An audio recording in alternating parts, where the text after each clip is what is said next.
जय माता दी मित्रों माँ काल का एस्ट्रोलॉजी चैनल में आप सभी का हार्दिक स्वागत है। अगर आपने चैनल को सब्सक्राइब नहीं किया है तो चैनल को सब्सक्राइब करें और बेल आइकन को प्रेस करें ताकि आप हमारे लेटेस्ट वीडियो को देख सकें। मित्रों, आज हम स्टार्ट करने वाले हैं monthly prediction for Libra ascendant November 2022। तुला लगन के जातकों के लिए नवंबर माह का मासिक फल आइए आरंभ करते हैं। मित्रों, अगर आपकी लगन कुंडली के अंतर्गत यहाँ पर लगन में 7 नंबर लिखा हुआ है, इसका मतलब आपका तुला लगन है, जो कि एक वायु तत्व लगन है, चर लगन है। चर लगन के परिणाम स्वरूप इस लगन के जातक अथवा जातिकाएं अपने स्वभाव, अपने व्यवहार को समय परिस्थिति अनुसार बदल जाते हैं। वे एक ही चीज पर, एक ही बात पर अड़े नहीं रहते। समय बदला है, परिस्थिति बदली है तो स्वयं को बदलने का पूर्ण रूप से प्रयासरत रहते हैं और बदल जाते हैं। चर लगन के परिणाम स्वरूप घूमने फिरने के शौकीन होते हैं, शुक्र से प्रभावित होते हैं, ब्रांडेड चीजों को खरीद कर उनको सुख भोगने के लिए, क्योंकि भोग विलास ऐश्वर्य के प्रति काफी आसक्त इस तरीके के व्यक्ति पाए जाते हैं। वायु तत्व होने के कारण इस लगन के जातक अथवा जातिकों में जो डिजायर होती है, इच्छा होती है, वो प्रबल पाई जाती है। साथ ही जैसे कि तुला का स्वभाव होता है तराजू का, तो नाप तोल कर बोलने वाले, हर चीज को बैलेंस बनाकर चलने वाले इनका प्रभाव होता है। इन व्यक्तियों के जीवन के अंतर्गत बैलेंसिंग नेचर के कारण जरा सा भी अगर बैलेंस इनका बिगड़ जाता है किसी भी क्षेत्र के अंतर्गत, तो ये काफी अपने आप को परेशानी में महसूस करते हैं। अदरवाइज ये व्यक्ति अपने हर एक क्षेत्र के अंतर्गत, अपने जीवन के अंतर्गत बैलेंस बनाकर चलते हैं। अब देखिए, नवंबर माह के अंतर्गत अच्छी बात यहाँ पर यह है कि अभी लगन का मालिक लगन के अंतर्गत गोचर कर रहे हैं। शुक्र 11 नवंबर तक 100 राशि लगन के अंतर्गत पंच महापुरुष राजयोगों में से मालव्य नामक राजयोग आपको प्रदान कर रहे हैं गोचर के अंतर्गत। अब यहाँ पर इसका प्रभाव ये रहेगा कि जब लगन पर शुक्र रहेंगे, 100 राशि मालव्य राजयोग का निर्माण करेंगे, तो आप में थोड़ा सा जो क्रिएटिविटी है वो काफ़ी अधिक बढ़ती हुई आपके अंदर नजर आएगी। थोड़ा लग्जरियस चीज़ों के प्रति आकर्षण आपका और अधिक बढ़ जाएगा और इस समय में थोड़ा भोग विलास की इच्छा काफ़ी अधिक रहेगी और आपका ध्यान जो है ब्रांडेड चीज़ों की तरफ इस समय में ज़्यादा जाएगा। और ये यहाँ पर कह सकते हैं कि जो मतलब जो एंटरटेनमेंट है, मनोरंजन के साधन हैं, उस तरफ आपका ध्यान काफ़ी आकर्षित हो जाएगा। मॉडलिंग की तरफ आपका ध्यान काफ़ी आकर्षित हो जाएगा, या फिल्म इंडस्ट्री से रिलेटेड अगर आप किसी मतलब काम को करते हैं, या फिर हो सकता है कि वीडियो वगैरह ज्यादा देखना शुरू कर दें, एंटरटेनमेंट अपना ज्यादा करना आप आरंभ कर दें। इससे पहले भी क्या हो रहा था कि जैसे कि केतु का प्रभाव चल रहा था केवल केतु थे लगन पर, तो वहां पर यह था कि भाई आप काफी कंफ्यूज थे।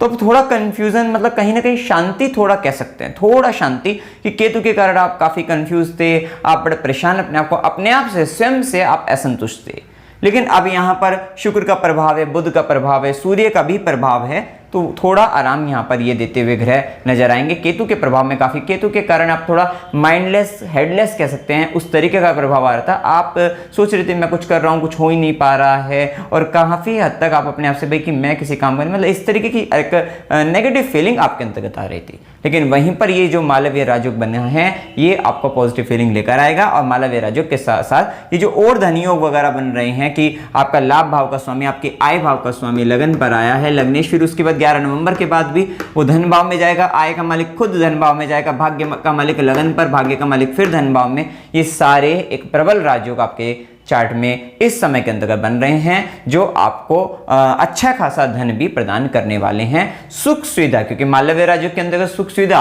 और वैसे भी शनि स्वराशि चतुर्थ भाव में चल रहे हैं, जो कि आपको भूमि, भवन, वाहन, चतुर्थ के सुख आपको प्रदान कर सकते हैं। इसी के साथ ही जब शुक्र स्वराशि होकर लगन पर रहेंगे, हो सकता है कि कोई वाहन सुख भी आप प्राप्त करने की मतलब इच्छा करें, उसके लिए कोशिश कर आपको मिल सकता है। आपकी जन्म कुंडली में अगर योग होंगे, दशा वगैरह बन रही होगी, तो ये आपको मिल सकता है, मिलने की संभावना यहाँ पर बनती दिखती है। साथ ही यहाँ पर लग्नेश शुक्र का गोचर 11 नवंबर के बाद द्वितीय भाव में जब होगा, तब इस समय के अंतर्गत देखिए धन संचय के लिए अच्छा रहेगा कि आप धन को संचित करने का प्रयास करेंगे। धन संचय या धन आपके पास कहीं ना कहीं से आता हुआ नजर आ रहा है। ये 11 नवंबर के बाद भी स्थिति अच्छी दिखती है। इसी के साथ आपका ध्यान फैमिली की तरफ ज्यादा ध्यान जाएगा। फैमिली के अंतर्गत आप वैल्यू बनाने का प्रयास करोगे और यहाँ पर आपकी वैल्यू भी बनती हुई दिखाई देगी। मतलब काफ़ी हद तक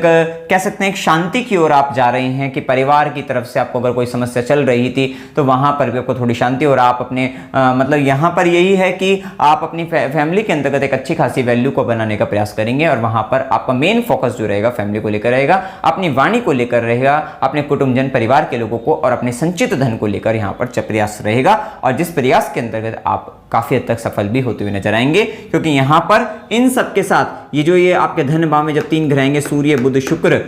जो कि एक तरीके से अगर देखा जाए शुक्र 11 नवंबर के बाद आ रहे हैं, 13 नवंबर के बाद बुध आ जाएंगे, और सूर्य 16 नवंबर के बाद। तो 16 नवंबर के बाद से आप देखते हो 3 ग्रह आपके धन भाव में रहेंगे, और धन भाव का मालिक स्वयं अष्टम में जाकर धन भाव को देखेगा, और जिस पर गुरु की भी दृष्टि रहेगी। इसका मतलब यह है कि आपके पास पैसा हो सकता है अष्टम से आए, लेकिन उसी के मतलब उसके साथ साथ गुरु की दृष्टि रहेगी, मतलब काफ़ी अच्छा ये धन संचित भी कर लोगे, और धन आपके पास काफ़ी अच्छा आ भी जाएगा इस समय के अंतर्गत। तो एक अच्छे राज्यों का धनयोग आपके चार्ट में इस समय के अंतर्गत बन रहे हैं। हो सकता है कि अगर आप प्रमोशन वगैरह सोच रहे हो, क्योंकि गुरु वक्री होने से आय भाव पर दृष्टि डालते हैं, तो यहाँ पे प्रमोशन वगैरह भी आपका हो सकता है। इसके लिए निर्भरता रहेगी, वही चार्ट पर जन्म कुंडली पर आपकी रहती ही है। इसी के साथ क्योंकि शनि का भी प्रभाव वहाँ पर आना चाहिए, दृष्टि वगैरह आय भाव पर आनी चाहिए। हो सकता है कि आपकी जन्म कुंडली के अंदर जन्म राशि जो है उस राशि से आय भाव पर शनि की दृष्टि आ रही हो, या आय भाव के स्वामी पर भी अगर आ जाए दृष्टि, तो भी काम आपका बन जाएगा, आपका प्रमोशन वगैरह से रिलेटेड अच्छा रहेगा। इसके बाद देखिए शुक्र का प्रभाव, जैसा कि जानना कि 11 नवंबर के बाद एक और जब द्वितीय भाव में शुक्र आएंगे तो खाने पीने का बहुत मन करेगा, स्वादिष्ट व्यंजकों को आप बनवाना शुरू करेंगे, उनको चखेंगे, खाएंगे, पिएंगे, इस तरीके की ऐसी स्थिति भी शुक्र यहाँ पर बनाएंगे। थोड़ा सा शुगर से संबंधित अगर कोई व्यक्ति को परेशानी है तो वहां पर ध्यान रखने का प्रयास करेगा। वाहन चलाते वक्त भी सावधान रहेगा, क्योंकि शुक्र मतलब आपके वाहन में थोड़ी स्पीड बढ़ सकती है, तो स्पीड से चलाने में थोड़ा सा सावधान यहाँ पर रखना है। क्योंकि शुक्र और मंगल का जो एक योग बनेगा, ये आकर्षण योग भी बनेगा यहाँ पर कि आपका विपरीत लिंग के प्रति आपका आकर्षण बढ़ जाएगा, लेकिन वाहन से भी थोड़ा सा सावधान आपको रहना है कि शांति आराम से वाहन चलाएं। वैसे तो चतुर्देश की स्थिति अच्छी चल रही है, स्वराशि है, कोई ऐसा मेजर इशू नहीं है, लेकिन फिर भी आपको एक सचेत आपको कर दिया, तो थोड़ा ध्यान आपको रखना है। इसके बाद देखिए सूर्य का गोचर देखें तो सूर्य एकादश भाव के स्वामियों कर लगन पर गोचर कर रहे हैं नीचस अवस्था में, लेकिन नीच भंग राजयोग के साथ। कि हो सकता है कि आय को लेकर आपकी कोई परेशानी चल रही हो और वहां पर आपको कोई स्त्री पक्ष से आपको लाभ हो जाए, ये भी स्थिति यहां पर, या पत्नी से लाभ हो जाए। हो सकता है कि आप एक आर्थिक तंगी से आपके मतलब आपको कहीं ना कहीं कुछ परेशानी है इनकम को लेकर, और वहां पर आपकी पत्नी आपको कहीं ना कहीं से सपोर्ट करते हुए दिखाई दे, तो वो भी स्थिति यहां पर हो सकती है, संभावना बनती है। साथ ही सूर्य का लगन पर जब प्रभाव आएगा तो केतु के प्रभाव के कारण आप काफी हद तक एक अलगाव की स्थिति में थे, वहीं सूर्य के प्रभाव में थोड़ा सा नीच का वेश, नीच भंग के साथ है, तो थोड़ा कहीं ना कहीं मान सम्मान की इच्छा जागृत होगी और वहां पे मिलता हुआ भी दिखाई देगा। उसके बाद तो सूर्य जब धन भाव में आएंगे तो और प्रभाव आपका अच्छा हो जाएगा, स्थिति अच्छी हो जाएगी। अगर आप सरकारी क्षेत्र से संबंधित किसी काम में उलझे हुए हैं तो वहां पर अगर आप लाभ को सोचते हैं तो वो 16 नवंबर के बाद से स्थिति ठीक है, बेहतर है, तो वहां पर आपको फायदा होता हुआ नजर आएगा। इसके बाद 16 नवंबर के बाद जैसा कि हमने बताया कि सूर्य द्वितीय भाव में आ जाएंगे तो कुटुंबजन परिवार के थोड़ा स्वाभिमान में वृद्धि रहेगी, लेकिन आप भी उन्हीं के पास जा रहे हैं तो ऐसा होगा कि आप आपके परिवार के पास जा रहे हैं, वहां पर अपनी वैल्यू को बढ़ाना चाह रहे हैं, बढ़ेगी भी और परिवार का साथ भी आपको मिलेगा, लेकिन यहां पर कहेंगे थोड़ा सा परिवार के प्रति समर्पण भाव आपको करना पड़ेगा, झुकना पड़ेगा, उनके आदेशों को, उनके ऑर्डर को थोड़ा मानना पड़ेगा, क्योंकि यहां पर यह स्थिति बनती दिखती है। तो ये प्रभाव देखने को मिलेगा। जो व्यक्ति ज्योतिष विद्या से संबंधित कुछ कार्य कर रहे हैं तो वहां पर उनको बहुत अच्छा फायदा भी लगता हुआ दिखाई देगा, क्योंकि आपस में जो एक exchange second house and 8th house का मतलब द्वितीयेश और अष्टमेश का जो परिवर्तन राजयोग बनेगा, और यहां पर सूर्य के साथ साथ सूर्य की दृष्टि के साथ साथ बुध का भी प्रभाव जब अष्टम पर आएगा तो अच्छी प्रेडिक्शन भी आप देते हुए नजर आएंगे, तो ये स्थिति भी यहाँ पर बेहतर दिखेगी। इसके बाद देखिए यहाँ पर हम मंगल के प्रभाव को जाने तो मंगल यहाँ पर सप्तमेश है और मंगल यहाँ पर धन भाव का स्वामी है। अब सबसे पहले मंगल 13 नवंबर तक वक्री अवस्था के अंतर्गत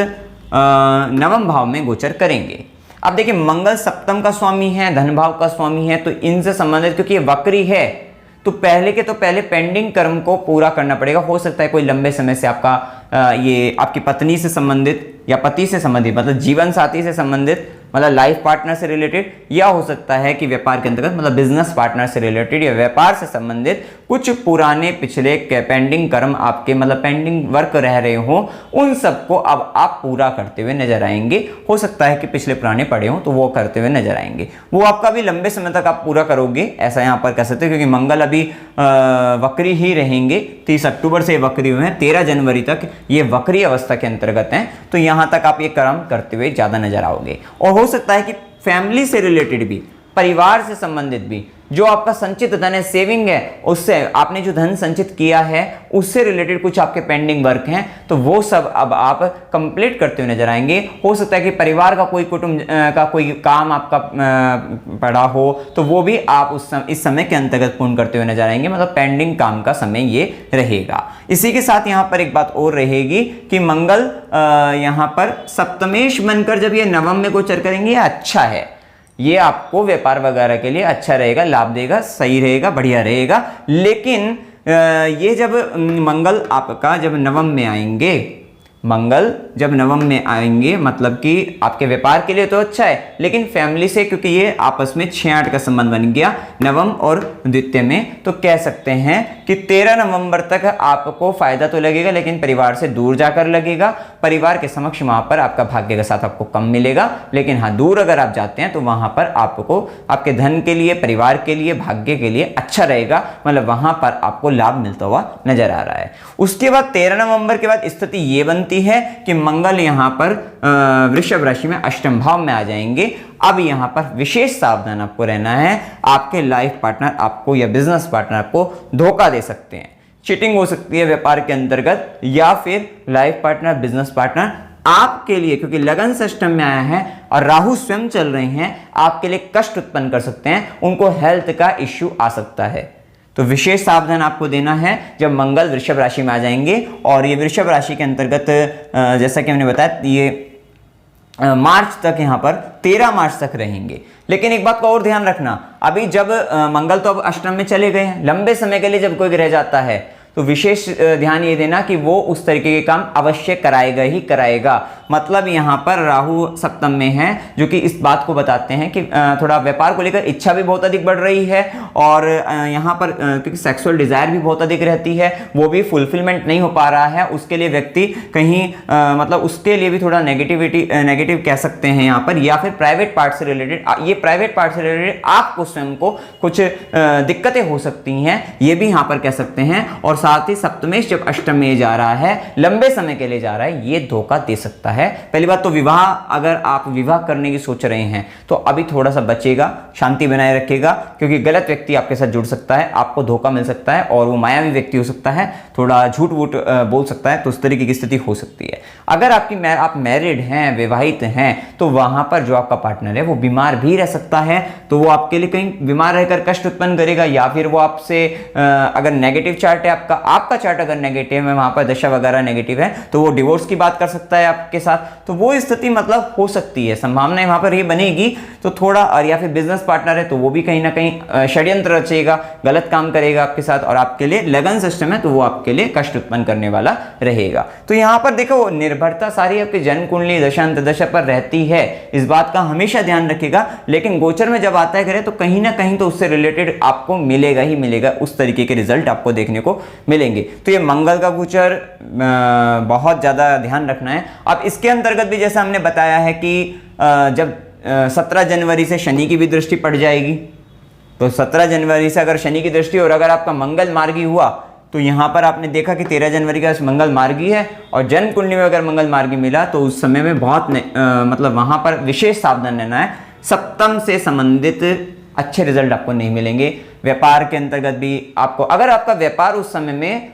अष्टम से रिलेटेड हुआ, क्योंकि सप्तमेश जब अष्टम में जाता है, अष्टम से रिलेटेड चीज़ों से फायदा हो सकता है कि आप कोई रिसर्च रिलेटेड वर्क कर रहे हो, आप कहीं वहाँ मतलब आप हो सकता है कि अंडर द ग्राउंड रिसोर्सेज से रिलेटेड कोई वर्क कर रहे हैं, तो वहाँ पर आपको फ़ायदा हो सकता है। मतलब केमिकल से रिलेटेड अगर कोई काम है तो वहाँ पर भी, या फिर आप एलोपैथिक मेडिसिन से रिलेटेड अगर आप कोई काम कर रहे हैं तो वहाँ पर भी आपको फ़ायदा मिल जाएगा, ऐसा कह सकते हैं। और इन सब क्षेत्रों के अंतर्गत आपको मतलब फ़ायदा मिल सकता है। कोई टेक्निकल भी वर्क है आपका, तो वहाँ पर भी आपको फ़ायदा रहेगा। इस स्थिति के अंतर्गत। इसके बाद देखिए यहाँ पर हमने मंगल के प्रभाव को जाना, अब मंगल की एक बार दृष्टि को देख लेते हैं। तो 13 नवंबर तक जो मंगल की दृष्टि रहेगी, तो मंगल चौथी दृष्टि से 12वें घर पर डालेंगे, तो व्यर्थ के झगड़ों से बचेगा और कुछ पैसे को धार्मिक रूप से लगाने का प्रयत्न करेगा, और नहीं तो फिर वो मेडिकल वगैरह में वहां पर आपका जा सकता है, मतलब दवाई वगैरह पर खर्चा, कोर्ट केस इत्यादि पर वहां पर खर्चा हो सकता है। या कोई भी बात अगर हम कहते हैं तो चार्ट पर ध्यान रखें। आप पता लगा आपकी दशा अगर इस तरीके की नहीं है, 6-8-12 की, छठे की नहीं चल रही है, तो इस तरीके का कोई नेगेटिव ज्यादा नहीं होगा, तो थोड़ा ध्यान रखेगा हमेशा इस बात का। इसके बाद मंगल की सीधी दृष्टि रहेगी आपके पराक्रम भाव पर, विशेषकर पराक्रम में वृद्धि कर देते हैं, रिस्क टेकिंग पावर को बढ़ा देते हैं, व्यक्ति साहसिक प्रवृत्ति के कार्य एडवेंचरस वर्क करता है। और मंगल की यहाँ पर फिर 8वीं दृष्टि चतुर्थ भाव पर रहेगी, तो वहां पर कुछ मदर से रिलेटेड प्रॉब्लम्स वगैरह, या फिर वहां पर एक तरीके से कह सकते हैं घर के अंदर थोड़ा कलह की स्थिति, आर्गुमेंट वगैरह हो जाते हैं। ये मंगल की 8वीं दृष्टि के परिणाम से हो जाती है। माता के सुख को प्राप्त करने में थोड़ा व्यक्ति को कष्ट होता है, ऐसा कह सकते हैं। और उसके बाद देखिए मंगल की यहाँ पर जब अष्टम में जाएंगे 13 नवंबर के बाद, जैसा कि हमने कहा अष्टम में जाकर मंगल, एक और बात, अष्टम में जब मंगल गया तो ये क्या है, ससुराल पक्ष है, आपके जीवन साथी की वाणी है। जीवन साथी मंगल के कारण तेज तेज चिल्ला कर बात कर सकता है, थोड़ा ऐसी स्थिति आपको 13 नवंबर के बाद देखने को मिलेगी। तो वो भी स्थिति हो सकती है कि कड़वा बोल सकता है, गलत बोल सकता है, चिल्लाकर बोल सकता है, और साथ ही ससुराल पक्ष में भी मतभेद थोड़े हो जाते हैं, तो वो भी स्थिति हो जाती है। यहाँ पर मंगल का जब चौथी दृष्टि पड़ेगी तो ये आय भाव पर रहेगी, तो व्यक्ति आय वृद्धि के लिए विशेष प्रयत्नशील रहोगे और पराक्रम करके वहां से आय प्राप्त करोगे। और यहाँ पर मैंने बताया भी है कि अगर आप अष्टम से रिलेटेड कोई वर्क कर रहे हैं तो फिर यहाँ पर मंगल की दृष्टि के परिणाम से आप अच्छी खासी आय भी अर्जित करते हुए नजर आएंगे। साथ ही थोड़ा आपका मित्र, बड़े भाई बंधु, उनके साथ थोड़ा संबंधों में तकरार हो सकती है, मतलब वहाँ पे थोड़े मतभेद हो सकते हैं वैचारिक रूप से, उस तरीके की स्थिति देखने को मिलेगी। साथ ही मंगल की सीधी दृष्टि रहेगी आपके कुटुंबजन पर, अपने ही घर को देखेंगे, तो वहां के लिए प्रयत्न आप करोगे, एफर्ट लगाओगे, जिसके साथ उन संबंधों को मधुर बनाने का प्रयास करोगे। साथ ही मंगल की 8वीं दृष्टि जब तृतीय भाव पर रहेगी तो छोटे भाई बंधु का सहयोग प्राप्त करने के लिए या उनके लिए कोई ऐसा काम करोगे जिसके लिए काफी प्रयत्न आपका हो, और वहां पे उनके साथ संबंधों में भी थोड़ी दिक्कतें आती हैं, उनका सुख प्राप्त करने में आपको कष्ट मिलेगा, दिक्कत होगी, वहां पर आसानी से सुख नहीं मिल पाएगा, ऐसा कह सकते हैं। इसके बाद देखिए यहाँ पर बुध के प्रभाव को, बुध भाग्य का स्वामी होकर लगन पड़ जाएगा, अच्छा रहेगा, आपको लंबी लंबी यात्राएं करा सकता है, आपको भाग्य का साथ दिला सकता है, तो वहां पर ये अच्छी स्थिति और आपकी बौद्धिक क्षमता में विकास करेगा। साथ ही और भी ग्रहों का प्रभाव है, तो यहाँ पर यही रहेगा कि बौद्धिक रूप से विशेष मजबूती आपको देने वाला रहेगा, तो ये एक आपके लिए अच्छा व्यापारिक गुणों में वृद्धि करेगा और कोई अच्छा बिजनेस आइडिया भी आपको आ सकता है, अच्छा रहेगा, भाग्य का साथ मिलने वाला रहेगा और धर्म का भी प्रभाव आपके ऊपर आएगा, धार्मिक यात्राएं होने का प्रभाव रहेगा। तो ये बुध का प्रभाव 13 नवंबर तक जैसा कि दिख रहा है, उसका 13 नवंबर के बाद भाग्य का स्वामी धन भाव में, द्वितीय भाव में जब जाएगा तो व्यक्ति का जो भाग्य रहेगा वो परिवार, क्योंकि यहाँ पर थोड़ा मैंने बताया भी है, पहले भी बताया कि वहां पर वो 6-8 का जो संबंध बनाएगा, तो वो ये रहेगा कि परिवार से दूर जाता है तो वहां से भाग्य और आपका जो भाग्य भी मिलेगा और पैसा भी मिलेगा, दोनों ही चीजें, मतलब वहां पर काम धंधे में बरकत रहेगी, बढ़िया रहेगा, फायदा मिलेगा, इस तरीके का प्रभाव देखने को मिलेगा। हो सकता है यहाँ पर आप थोड़ा वाणी से संबंधित कार्यों से आप पैसा और लाभ आप अर्जित करो, या आपके कार्य के अंतर्गत इस समय में बोलने का काम थोड़ा ज्यादा रहे, ऐसा यहाँ पर कह सकते हैं। 13 नवंबर का ये बहुत अच्छी स्थिति है कि सूर्य बुध शुक्र का जो संबंध बनेगा, मतलब 16 नवंबर के बाद स्थिति अच्छी है, धन को लेकर, आय को लेकर अच्छी स्थिति कही जाएगी। इसके बाद देखिए शुक्र को हम देख ही चुके हैं। आप देखिए यहाँ पर शनि को देखें तो चतुर्थ भाव का मालिक जब स्वराशि होकर चतुर्थ भाव में गोचर करे तो एक अच्छा है कि आपको चतुर्थ के अच्छे फल दे सकते हैं शनिदेव। यहाँ पर देखिए 2-2 राजयोग बन गए हैं, शनि के द्वारा शश राजयोग और शुक्र के द्वारा मालव्य राजयोग का निर्माण है। अब देखिए शश राजयोग जब ये बन रहा है तो ये आपको पद दे सकता है, जनता के द्वारा कुछ आपको फायदा आपको करा सकता है, वहां पे आपको लाभ दिला सकता है। जो व्यक्ति पॉलिटिक्स वगैरह में उनके लिए बहुत अच्छा रहेगा, ये कह सकते हैं। साथ ही शनि स्वराशि होकर चतुर्थ भाव में गोचर, भूमि भवन वाहन का आपको सुख मिल सकता है, वहां का आपको कुछ ऐसे कर्म आप करेंगे तो वहां पर आपको लाभ मिलेगा। यहाँ पर देखिए एक और बात, यहाँ पर मेजर जो बात है वो यही है कि शनि की दृष्टि कर्म भाव पर और शनि की दृष्टि षष्ठम भाव पर, जहां पर गुरु की भी दृष्टि कर्म भाव पर है और गुरु षष्ठम भाव पर है। इसका मतलब इस समय के अंतर्गत आपको छठे और कर्म 10वें से संबंधित विशेष आपको रिजल्ट मिलते हुए दिखाई देंगे। नौकरी परिवर्तन आपका हो सकता है, जॉब चेंज हो सकता है, और साथ साथ कर्म क्षेत्र में परिवर्तन, मतलब आपका हो सकता है कि कुछ काम भी बदल जाए, आपकी जॉब प्रोफाइल भी बदल जाए, वो स्थिति होने की संभावना ज्यादा बनती है। और ये जो प्रोफाइल बदलेगी वो कहीं ना कहीं आपके हो सकता है मदरलैंड, मातृभूमि के उससे माता के कारण कहीं ना कहीं ये बदलने का आपका एक मेन कारण यहां पर हो सकता है कि आप अपने काम को बदल रहे हैं थोड़ा सा, या फिर जॉब में चेंज कर रहे हैं। साथ ही गुरु क्योंकि वक्री होकर भी आपके आय भाव दृष्टि, तो प्रमोशन लाभ वगैरह आपको आय वगैरह का साथ मिलेगा, बढ़िया रहेगा। साथ ही शनि की तीसरी दृष्टि जैसे कि मैंने बता ही दिया है, और यहां पर क्योंकि गुरु भी है तो विशेष ध्यान आपको एक बात का और रखना है कि यहाँ पे रोग जो होगा वो थोड़ा लीवर किडनी से रिलेटेड आपको दिक्कतें आपको आ सकती हैं, तो या पेट से संबंधित आपको परेशानियां हो सकती हैं, तो इस बात का आपको यहाँ पे ध्यान रखना है। साथ ही शनि की तीसरी दृष्टि के कारण आपके जो रोग, मतलब अगर शत्रु वगैरह भी होंगे या कोई अन्य रोग होगा तो वो सब खत्म, या मुकदमे वगैरह आप उनमें जीत आप हासिल करोगे,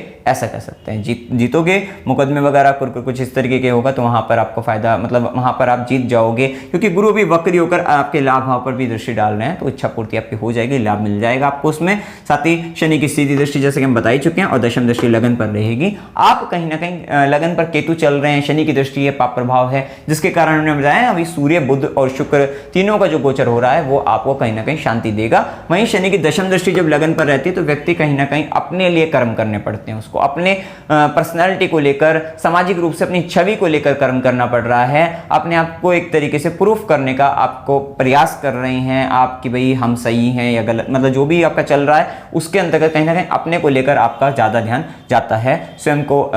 बताना पड़ता है कि हमने क्या किया, अपने कर्मों को बताना पड़ता है। इसके बाद गुरु का जैसा कि हम बता ही रहे हैं, गुरु आपके तृतीयेश भी हैं और आपके षष्ठेश भी हैं, गुरु स्वराशि होकर कर्म भाव पर दृष्टि अच्छी रहती है, तो ये आपको वहाँ पे जैसे कि हमने बताया चेंज करा के फायदा दिला सकती है। साथ ही गुरु की सीधी दृष्टि रहेगी, ये आपकी 12वें घर पे द्वादश भाव पर रहेगी, तो ये आपको विदेश से लाभ आपको दिला सकती है, बाहर से लाभ दिला सकती है। साथ ही गुरु की 9वीं दृष्टि द्वितीय भाव पर रहेगी, भाग्य मिलता है परिवार के द्वारा से, गुरु की 9वीं दृष्टि के कारण वहां पर यह स्थिति दिखती है। इसी के साथ देखिए गुरु का जब प्रभाव 9वीं दृष्टि रहती है द्वितीय भाव पर, तो वाणी से संबंधित, बैंक से रिलेटेड हो सकता है, आपका जॉब प्रोफाइल बैंक रिलेटेड हो, तो वहां से भी आपको फायदा लाभ मिलने की संभावना रहती है। और देखिए कुटुंब जन के अंतर्गत आपके खानदानी लोग जो होते हैं, खानदान से संबंधित वहाँ के लोग भी आ जाते हैं, तो उन सबसे कह सकते हैं वहाँ पे सपोर्ट वगैरह मिले, आपको फायदा मिलेगा, भाग्य का साथ मिलेगा, ये कह सकते हैं। वहीं जैसे कि हमने राहु केतु का बता ही दिया है, विशेषकर ध्यान रखिएगा, केतु के कारण थोड़ा व्यक्ति हेडलेस रहता है, इंट्यूशन अच्छे आ जाते हैं, व्यक्ति को कोई घटना घटित होनी है उससे पहले ही पता आपको लग रहा है, ये भी जो समय चल रहा है। साथ ही राहु का ध्यान रखिएगा कि आपको डिजायर बहुत ज़्यादा दे देगा ये अपने व्यापार को लेकर, या मैरिज पार्टनर को लेकर, लाइफ पार्टनर को लेकर, बिजनेस पार्टनर को लेकर, लेकिन जब तक ये मंगल का गोचर अच्छा नहीं है बिल्कुल सावधान आपको रहना है। और जैसा कि हमने बताया मंगल का गोचर 13 नवंबर से 13 मार्च तक वृषभ में रहेगा, इसके अंतर्गत भी आपके जन्म कुंडली पर निर्भर करेगा वो कौन से पॉइंट पे ज्यादा दिक्कत करेगा, तो वहां पर आपको विशेष ध्यान रखना है। शुभ दिन 2 से 4, 11 से 13, 13 से 16, 16 से 18, 23 से 25, 29 से 30, ये दिन आपके लिए शुभ हैं। शुभ दिनों के अंतर्गत आपको जगह ज़्यादा लाभ हो सकता है, फायदा हो सकता है, कोई काम आप करने जाओ वहाँ पे सफलता मिल जाएगी, इंटरव्यू शेड्यूल हो जाए तो वहाँ पर आपको लाभ मिलने की संभावना रहती है। अब अशुभ दिनों के अंतर्गत 1 से 2, 4 से 6, 6 से 9, 9 से 11, 18 से 21, 21 से 23, 27 से 29, ये दिन आपके लिए अशुभ है। अशुभ दिनों में रोग रिपोरिन, झगड़े का संबंध, कष्ट का संबंध आ रहा है, मानसिक रूप से तनाव का समय है। कुछ दिन अगर इनमें कॉमन दिखाई दे रहे हैं तो कॉमन डेज में आपको ये रहेगा कि आपको लाभ भी हो रहा है, लेकिन मानसिक रूप से आप अशांत हैं, मतलब कहीं ना कहीं वो मिला जुला दिन आपका जाएगा। यात्रा के योग में अकस्मात यात्रा हो सकती है, 4 से 6, 9 से 11 की अचानक से यात्रा हो सकती है, या अस्पताल के लिए यात्रा, व्यय ज्यादा हो रहा है यात्रा के अंतर्गत, गुरु के आश्रम जाने की यात्रा या खुशी की लिए यात्रा कर रहे हैं, 18 से 21 का समय हो सकता है। धार्मिक यात्रा 4 से 6, 11 से 13, 18 से 21 की हो सकती है। मनोरंजन के लिए यात्रा करना चाहते हैं 6 से 9 का समय रहेगा। कष्ट के साथ यात्रा 25 से 27 की रहेगी। अमावस्या की डेट लिखी हुई है, आप देख सकते हैं। उपाय आपको क्या करने चाहिए, देखिए केतु की भी रेमेडी अगर दशा भी इस तरीके की मिल रही है तो केतु को आप ध्यान रखिएगा। ओम गणेशाय नमः इस मंत्र का भी अगर आप जाप करते हैं आपके लिए अच्छा रहेगा। आदित्य हृदय स्तोत्र और गायत्री मंत्र का जाप करते रहिएगा। सूर्य के लिए आपके लिए अच्छा रहेगा, क्योंकि जब तक सूर्य नीच के हैं राहु केतु के प्रभाव में तब तक तो आपको अपने सूर्य को बल देना ही चाहिए, क्योंकि सूर्य आपकी इच्छा पूर्ति, आय भाव के स्वामी है, लाभ, आपकी इनकम सब उन्हीं से ही है। साथ ही शनि के प्रभाव के कारण मन में थोड़ा सा, शनि देखिए 84 बेशक है, लेकिन शनि का प्रभाव थोड़ा जिम्मेदारी, घर की जिम्मेदारी, माता को लेकर जिम्मेदारी, रिस्पॉन्सिबिलिटी, थोड़ा सा दुख भी लेकर आता है शनि का प्रभाव। तो यहाँ पे काली चालीसा का पाठ करेगा।